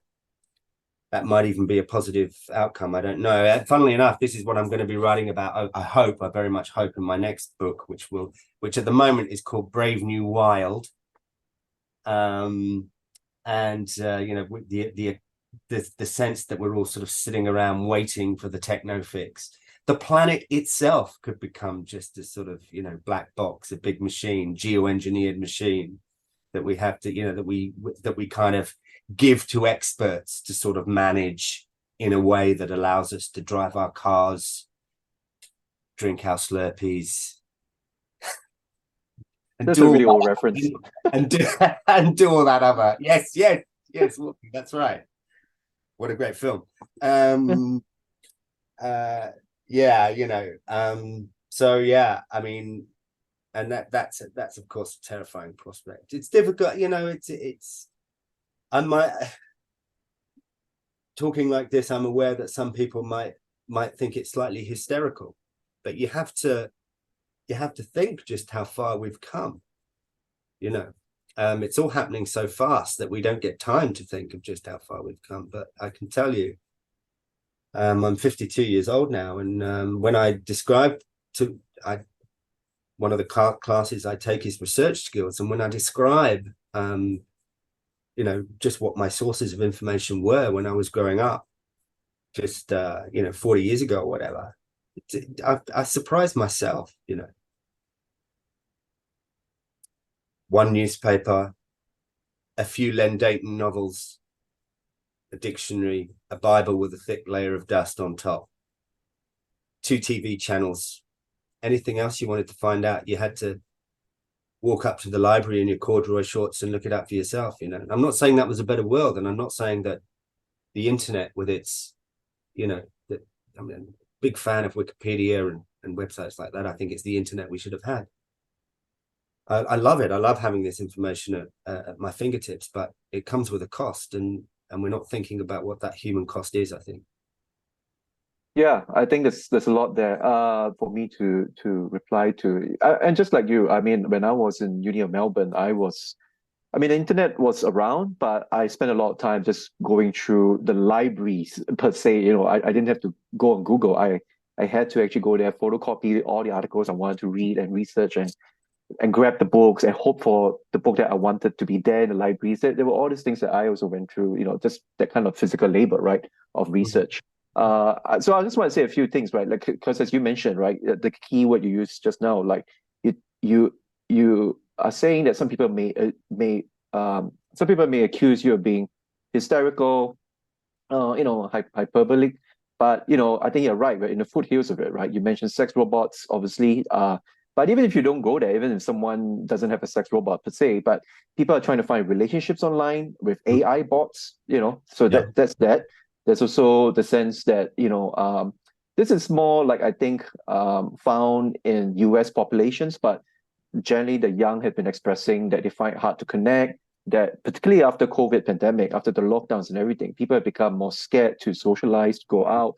They're just looking for relationships online. They find it hard to, be themselves in some sense. And yeah, and it shows in all sorts of ways, like in their lack of interest in having a romantic relationship with a real person. So there are very interesting surveys like that. And there was something else you mentioned. Oh, right. About the idea about Robert Nozick's experience machine, right? And how, as you mentioned, it's just a very convenient tool to get hedonistic pleasure out of it, right? But it nevertheless subverts something about human reality. And so I think that's the important part about the thought experiment is, do people want reality as it is, with its messiness, with its complexity, or do Mm. they want a cheap kind of reality? And I was going to ask you a question, but instead I would just want to put this into just to support one argument you made in your book, right? Which goes in line with what we're talking about, reality, which is, and the essence of a human being, which is, the idea that if we use eugenics, right, as you brought up, Michael Sandel, the philosopher, asked us Mm. to mention a genetically modified chicken who doesn't have an instinct to roam, right? And I'm thinking, would we end up with a situation with genetic modified human beings who don't feel pain, who don't feel empathy, who just have this very bizarre levels of traits? And do Mm. we at some point actually look at this, and as you say, do we look at it as a monster, or do we look at it like, wow, this is the next stage of humanity? And that's what scares me, that people might actually answer the latter. Yeah, absolutely. And I agree with all of that, and the sort of the sentiment behind the comparison. One thing that often comes up when you talk about genetic modification is, well, it's no different in principle from selective breeding, but it is different, because what you're doing in selective breeding is you are taking you are working with processes that would occur and that do occur naturally in the world. And yes, you're reorienting them, you're redirecting them, but those are still processes which would occur naturally in the world. What you're doing when you genetically modify something is something quite different. And that is what makes many of the technologies that are emerging now, Douglas, so confronting, because they are, if you like, technologies of reconstitution. When you genetically modify an organism, or indeed make a new organism from scratch, as we can now, the species can now do, you are you are not bending capricious nature to your will in the way that all human beings ever have done. There's no point. We are technological animals. The use of stone tools precedes the emergence of human beings by some 3 million years. So our species woke up in technology in the same way that everyone watching this podcast woke up in technology this morning, in the form of a bed, blankets, a roof over their heads, etc., unless they had a very rough night. And so there's no point being against technology in that sense. But what you're doing, and we use technology, and we need technology because we have co-evolved with it in order to make our way in the world. But generally speaking, and this is another distinction which I do try to insist upon in the book, whereas, as I say, we have traditionally used technology to bend nature to our needs. Whoever gets to define those is of course an interesting question, and certainly an interesting question when you have capitalism, which is a system that doesn't seek high social returns but high private ones, but leave that to one side. We've moved from sort of bending nature to our will to reconstituting it at the smallest levels, at the level of the atom, at the level of the molecule, up to and including human DNA molecules. So we're doing something quite different. Just to change tack slightly, there's also a difference between, say, the internal combustion engine, which, obviously utilizes the second law of thermodynamics, which says that, when you have two chambers, energy will, oh gosh, now I'm exposed. I shouldn't have started this sentence, but, the energy is created by, yes, well, it's utilizing the second law of thermodynamics. But what you have in the case of, say, nuclear power is a technology that produces or gives effect to processes which don't occur naturally anywhere on the planet. In fact, Einstein didn't think that E equals mc squared had any practical application at all. It was only the guys working at Los Alamos in 1945, well, before 1945, but came to fruition, didn't it, in 1945, that found a practical application for that equation, as we know from the recent movie. It's a bit all over the place, I think, and doesn't really recognize perhaps the radical nature of this departure, would be my main criticism, which is why it kind of jumps around. It doesn't really know what it's about. So we are moving into very, very new territory, and at the moment, genetic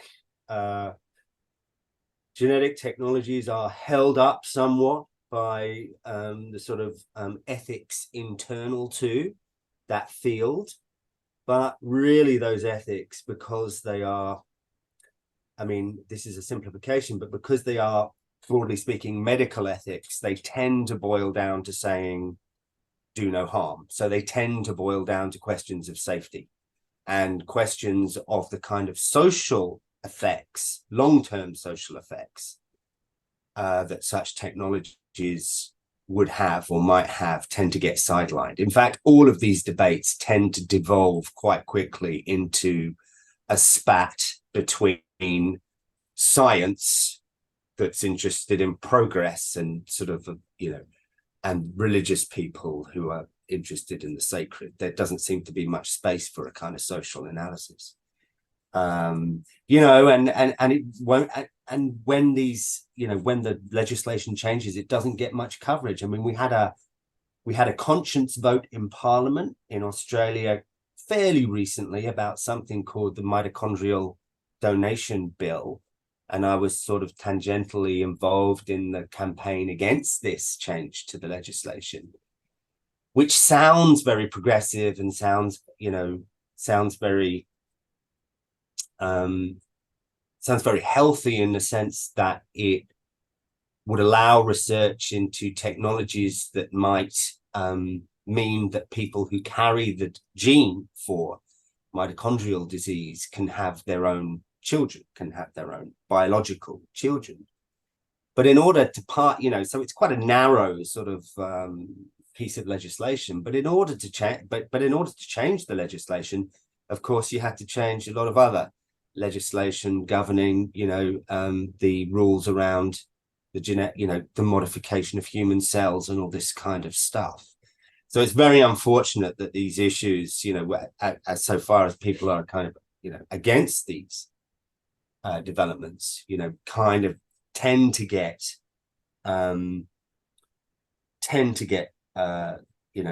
taken up by sort of right-wing evangelical crazies in the United States. And there isn't a kind of a social, more humanistic way of discourse that emerges when this happens.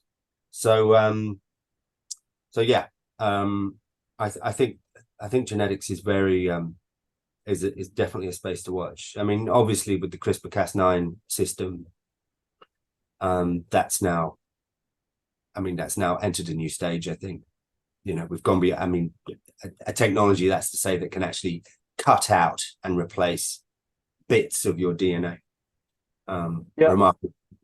Yeah, I think it's very good that you brought that up. The idea of the difference between using the natural processes of science versus something that's much more radical, so a lot more unnatural in some sense, although using the same language and tools of science, but producing something a lot more heinous. And, we don't even have enough political scrutiny, when we use nuclear technology, for example, the way it was used, obviously, World War II, right? And now we are still living in this age of being worried of some rogue state or rogue nation using it, and we don't even have the proper safeguards, right, to ensure this doesn't happen.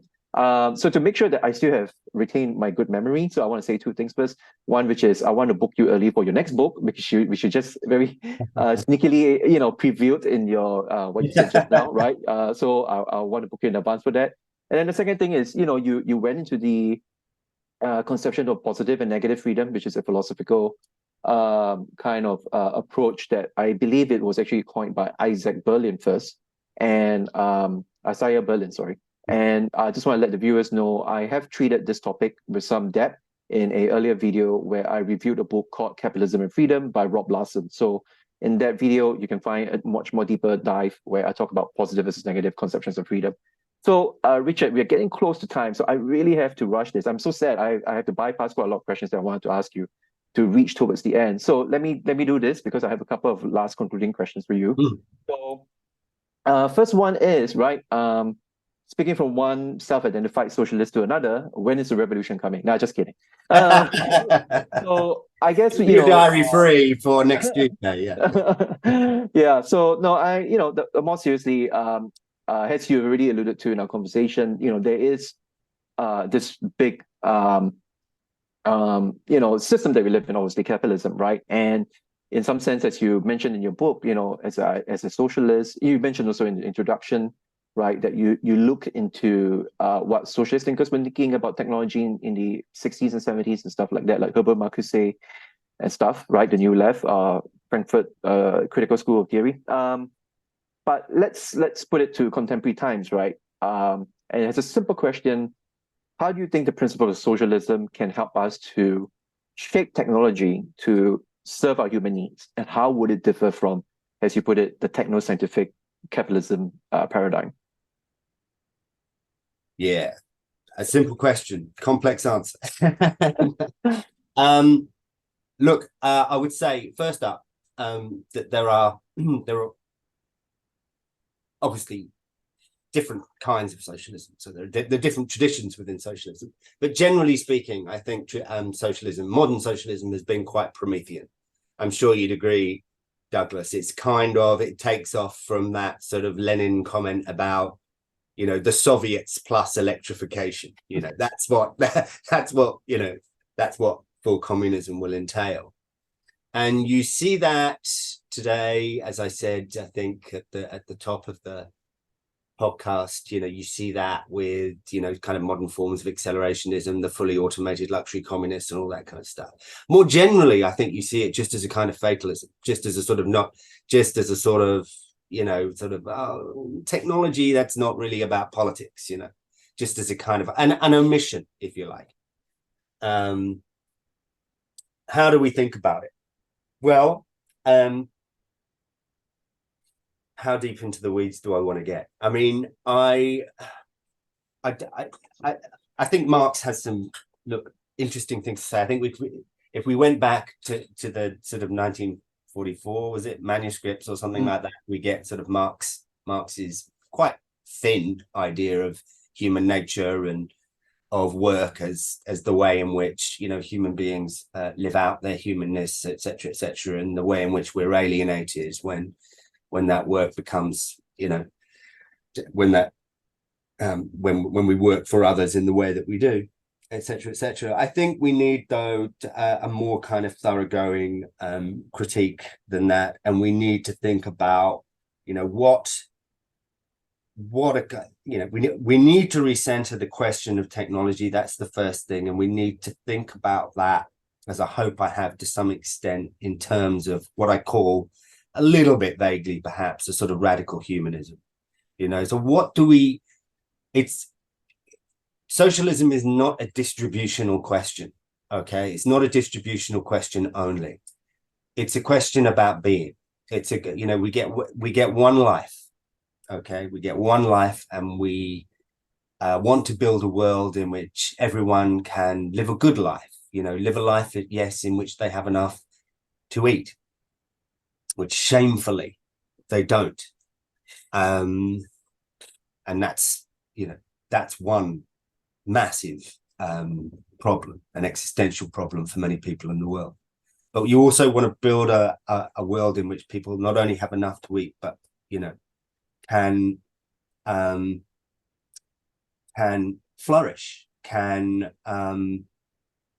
take time to marvel in just what a unique set of circumstances this is. You know, being alive, you know, being alive, being able to do these things, being able to think these things, you know, marveling in our and enjoying our physicality, you know, enjoying sports with friends, enjoying drinking with friends, talking with friends, cooking for people, you know, all of these things that we think of as, you know, in some sense outside the sphere of politics, all have to come back in, I think, as part of a kind of general rethinking of, or general reorientation of what kind of world we want to see. Because as I said before, you know, the problem of climate change, it's very strange. Everyone seems quite animated about it, but nobody seems to be, and everybody's thinking about sort of technological innovations that might be able to solve it, or at least mitigate it to an extent, you know, to an extent that means that we can get through this crisis, because we're not going to avoid it now. No one's thinking about social and political innovation, though. And that's what's gone missing. And that's what the New Left offered. It's unfortunately, it was probably, you know, it led to sort of some things that you wouldn't be, you know, that weren't especially helpful. The hippie movement, you know, intentional communities, cults, this sort of thing. But it led to some good things too, and some excellent thought, some of which you've mentioned, Herbert Marcuse, etc. So I think we need to rediscover that, and we need to think holistically about what kind of world it is that we want to see, and not try not to think of, try to recenter the question of being, try to recenter the question of technology as a part of that, and not be, and, you know,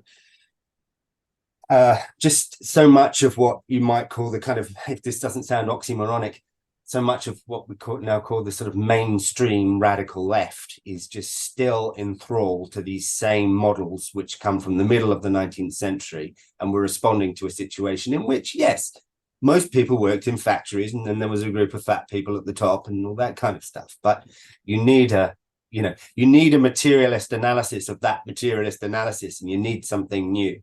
And my way of focusing on technology is partly a way of trying to provoke this something new that we now need, which is to think about the kinds of creatures that we are, and even about human nature, which is not a popular conversation always to have on the left, because it's seen as normative, right? You know, well, if you say there's a human nature, then, you know, and you get these awful kind of, you get this awful kind of cyborg left, you know, the sort of surrogacy now movement and all that sort of thing that wants to sort of genetically modify everyone so that we can all start having babies, you know, and all that sort of thing, you know.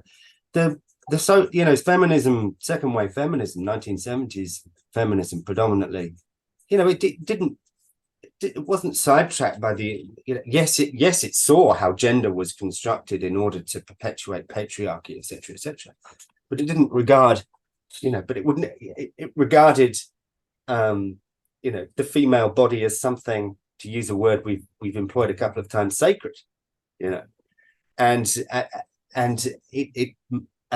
it marbled its feelings about the patriarchy into a whole new vision of what society might become if it was based on different values, on values of care, you know. So that's what I want to rediscover, and that's what I think we need to rediscover, and not just sit around waiting for the waiting for the boffins to, like, you know, swap in some new tech that's just going to allow us to kind of live the lives that we're living now.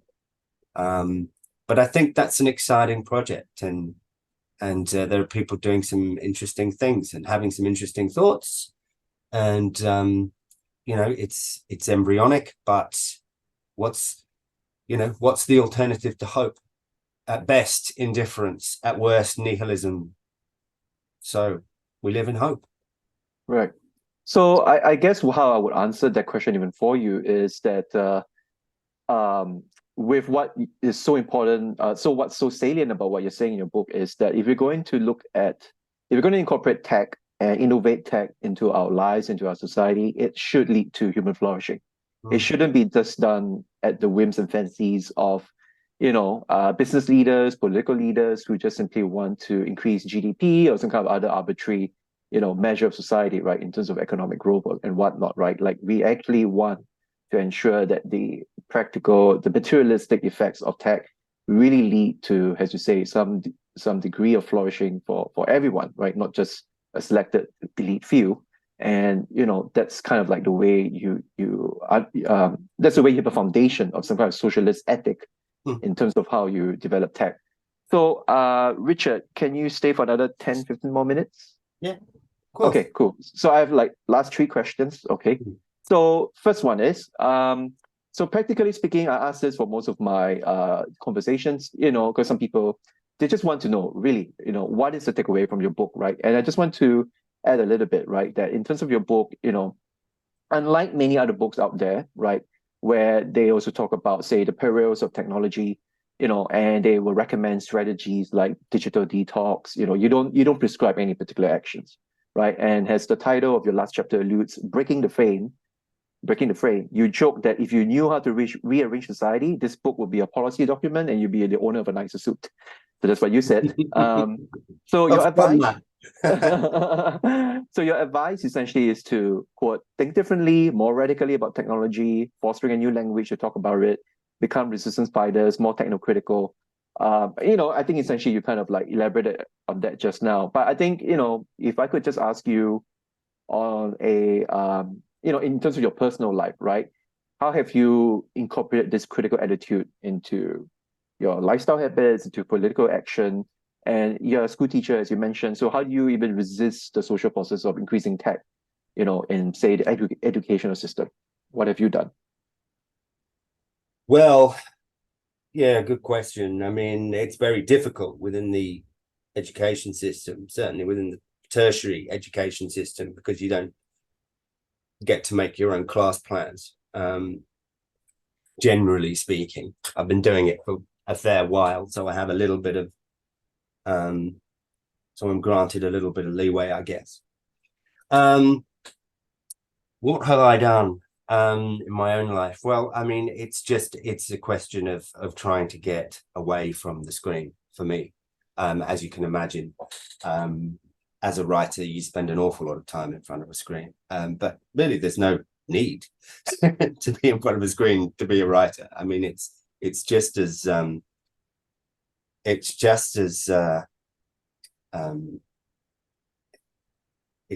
useful to be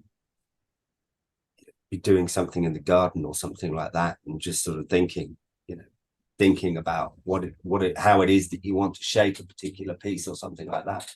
So getting away from that kind of stuff, which sounds mundane, but it's important. I try whenever I can to challenge this phrase. Oh, more time, in front of the computer. I would rather say we're behind the more time in front of the computer screen. I would rather say yet more time behind the computer screen. It's interesting what happens to your perspective when you think of it in those terms. You think of this kind of thing in the middle, and then everybody's again. It's back to Wall-E, isn't it? Everybody like kind of behind this monster, feeding this monster constantly. In terms of advice, kind of on what you can do politically, all politics begins with the way you think about the problem, with identifying the problem, and that's what writers should be doing. The freedom fighter thing comes from Neil Postman, who was just encouraging us, I think, to develop a more reflective relationship to technology. He, like me, was very grumpy about being asked by his publisher to, come up with, practical solutions as to what we can do, because he didn't see it as his job. I think, although, I mentioned climate change just now.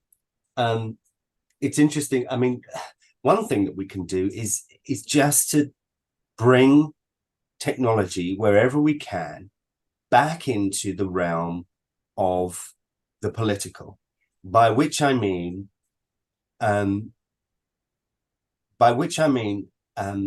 giving ourselves permission not to treat every new bit of tech that comes down to us from Silicon Valley that, sucked up all of that quantitative easing money and then put it into these various products, not to accept every technology that comes down to us as just a fait accompli, and I really mean, like, I'm being quite strident. I mean, the strikes in the US, for example, by the Writers Guild, etc., it's very encouraging, right? They're just saying, I'm not saying they have a great analysis of what needs to happen in the future or anything like that, but they're just saying, no, okay, no, get it out. We don't want it. This is our job. It may not be perfect. When we, look at the stuff they churn out, it's certainly not perfect. but no, we're going to protect ourselves from this stuff. Okay, so that's the start. It's interesting, isn't it, how even green parties are becoming increasingly techno-solutionist in their attitudes, say, towards climate change. Some of them are even flirting with nuclear again as a solution to our energy needs. I mean, it's not only wrong-headed, it's backwards. So as I say, yes, technological innovation is good, but it needs to be it needs to be combined with social and political innovation, and insisting wherever we can that our political leaders, take that on board, or our school boards or whatever it happens to be, take that on board is to the extent that they can, the extent that they're not being dictated to by, the people who frame the syllabi, etc., etc. So that's very important. And then, if we can do that, the thing I think is, is to start rethinking education again. I would like to think that ChatGPT is an opportunity to think not only about the role of AI in schools, and not only about the role of computers in schools, but about the role of writing in schools. Again, to go back to Socrates, we're all bloody obsessed with writing all the time. Why? Because those, quote unquote, those are the jobs the students are going to be doing in the future. Well, point number one, and it's a political point, it's their future. So let's let them decide what it looks like, first of all. And let's give them a range of skills that we think might help them meet the existential challenges of that are coming up in the very near future. We're going to have to decommodify whole areas of life. Teach them about their local ecology. Tell them what they can grow. Show them how to work on their houses. The US school system used to have shop classes where it would teach you these practical skills. I'm all for bringing those kinds of things back. And then, of course, there's the big stuff: socializing energy, socializing, the social media companies, disappropriation, appropriation. But that would take, of course, a party with a lot of an organized political movement with a lot of grit and power. Which doesn't seem to be coming up anytime soon. So that would be my broad take. I probably wandered off the point of your question, but no, I think that actually that gets into the heart of it. Like, there is also the individual actions that one takes in their personal lives.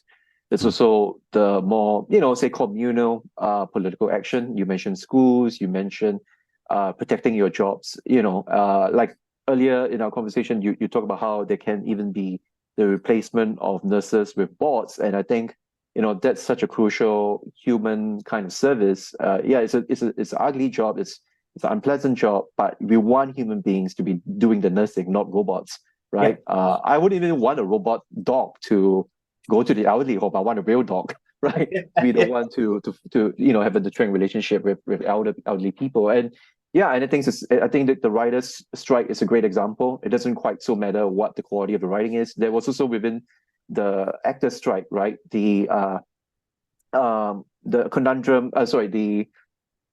the practice that the companies were trying to have, which is to actually use AI to capture their faces and then to put it into movies, right? So they don't have to hire the actors again. And that's again another way that AI can actually replace, real jobs, right? Just even if it's a job of extras.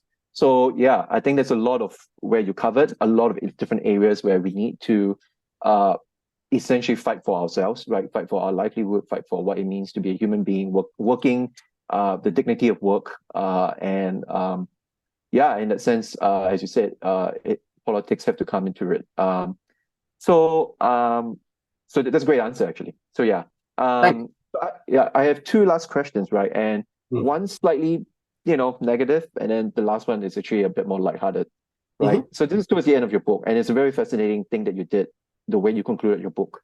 So you had a chapter called Coda, you had the afterword. So I felt like you had so many last things to say. It's like you a brought bark. up, It's like it's like bark, isn't it? It always seems to be ending, but it's not. Yeah, it keeps going. But you brought up this thing which I didn't know about, which is an AI generated image called Lope. So LOABE, right? And just to say, right, to anyone out there who doesn't know this, you can try to Google the image, but I will tell you, you got to be a bit steel-hearted. It's quite a scary image. It shows a zombie-like woman with heavily deformed, features, and in some versions of the image, it has mutilated children around her, right? And I'm actually a lover of horror films, but even I had to sit for a few minutes just staring at the image, digesting it, and it sat very uncomfortably with me. So again, just to tell anyone, if you're going to Google this, just be careful, right? But I want you to talk about, Richard, why you decide to include this, right? What is this image supposed to say, in terms of the symbolism, in terms of what it portends for humanity? And maybe at the same time, you can address some criticisms about whether, are we over-interpreting, are we over-exaggerating the meaning behind this image?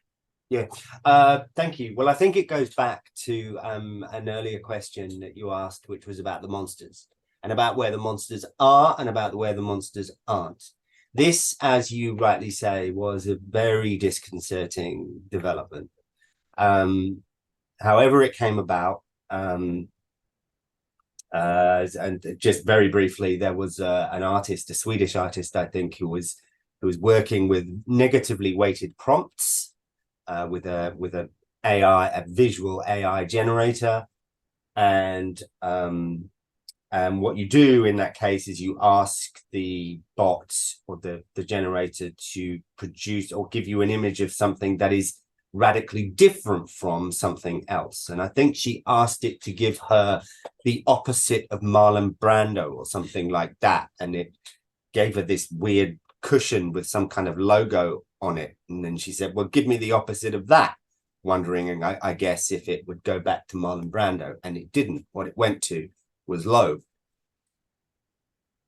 She then started to, which, as you say, 4 images of this woman, devastated looking woman, very, even in the early images, quite upsetting,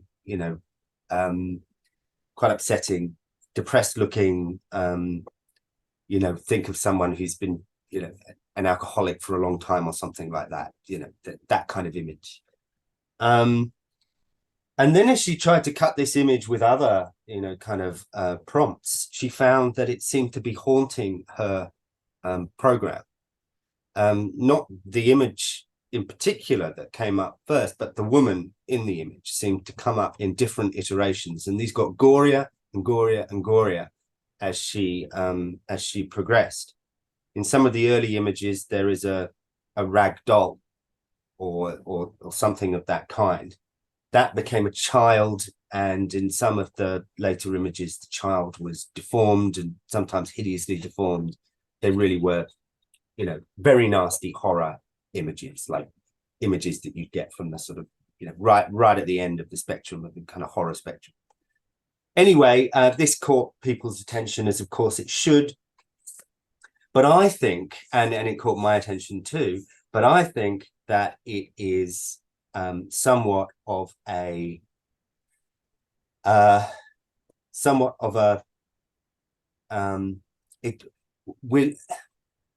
it's looking in the wrong place. Let's put it that way. I don't think there's going to be kind of a monster that jumps out of the machine. You know, I think the machine was just giving, sort of regurgitating back into the world, you know, this kind of imagery that existed at the edge, so to speak, of the database, for reasons that I'm not competent to understand, let alone describe or relate. But I don't think that that's where the real monsters lie. And to use a horror cliche, it's not that the monster is going to materialize in the doorway. It's that the monster has been in the room all along. You know that bit in Hereditary when she's up in the eaves? Terrifying, man. Yeah, I think the monster's in the room, and the monster resides in this notion, again, we've talked about, that we are in danger if we're not in the process of becoming uncanny to ourselves and to one another. So I thought it was just something that kind of popped up in the news as I was finishing the book. So yeah, I added in a few more conclusions and that was one of them. But it seemed like a nice way to sort of, to be honest, if it had come up a year earlier, I probably would have started the book with Loeb and not with Romero and Kubrick, but I don't mind. No, I think it's a great way to finish the book. I like dark endings, but like you said, you need hope as well. And I think, even if not at this level, but I do recall this was, I don't know, a couple of years ago, a few months ago, or something like that. But there was some kind of finding, right, where an AI was made to generate something from the internet, like in terms of language, in terms of human cognition, and it generated a very sexist, white supremacist type of language or something like that. And people were kind of saying like that's maybe the kind of discourse that's so prolific around the internet, that the AI is imagining that human beings are kind of like this. And that's, I think, a very telling one. It goes along with what you say about Loeb. I think we have to stare ourselves into the mirror and really question what we are becoming, right? With the way that we allow technology mindlessly influence our mind, our thoughts, our behaviors, and so forth. So, on a last note, and on a much more lighthearted one, okay, we've talked so much gloomy and critical discussion about technology. I want to ask you this. So, name one technology that you can't do without, or you feel has been objectively good for either yourself or humanity. Or if you want to do the reverse, you can name one tech that's been an absolute misfortune. And then, as a follow-up, we talk about smartphones, obviously. The smartphone, is it the tool of the devil, or is it a gift of the heavens to you? Yeah. In reverse order, the tool of the devil. Look, I can see benefits of it. It's not a tool of the devil, but I've got one here. For a long time, I didn't have one. And when my first book came out in 2013, my first Strangely Neglected book came out in 2013, I didn't have one, and I would go to interviews and they would call my landline, if they needed to reschedule or something like that. And my wife would answer and she'd say, no, he doesn't have a mobile phone. I'd say, what? And then it just got too difficult, and it felt kind of just sort of performatively eccentric not to have one, because it was clear that everybody else did, and everybody else was kind of making arrangements at the last minute because they had the ability so to do. Then, of course, COVID hit, and it basically became your duty to get one if you didn't already have one. You could get by without it, but it becomes increasingly difficult. Now, I should say, I can't get into my university email and yet unless I use this app called Okta or something like that, which gives me a special code, which really, can I swear on this podcast? Yeah, really gives me the shits. It really gives me the shits. Anyway, one that has been good for humanity, painkillers, analgesics. I think the thought of dying in pain or seeing a child in pain, and this is very much in our thoughts at the moment, of course, because they don't have enough painkillers in Gaza. It's one of the things they lack, so people are dying of burns injuries, you know, fourth-degree burns injuries, 60-70% of the body, some of them kids. It's just awful. I guess I should probably single out the missiles that are burning them too, but take your pick. Things that a technology that has been sorry, no. The painkillers I was saying was a good technology. I guess I'd say that the evil technology in that case is the missiles. We talked about utilitarianism, and it's interesting to, I think the worst justification for an action that's used, that has channeled, if you like, utilitarian thinking, has to be the murder of 200,000, I mean, incalculable numbers of people, because so many have died since, but you know, in the initial blast, let's say 80, 100,000, I don't know, the initial days, 200, 250, I'm not sure, whatever it is, I should know. But I think the nuclear weapon has to be it. And it's sitting there still, and honestly, if anyone wants to sort of, you know, it feels like rethinking the sort of big history view of human progress, just look at that and what it's intended to do, what it did do, what it might do, and think as well, if you're on our side of the line, it's to say that, you know, the socialist side, if you like, think as well about what kind of explanatory power your view of the world has of that development. Because I don't think, you know, kind of traditional left-wing thinking has a very good account of precisely how that came about, how that equation was transformed into something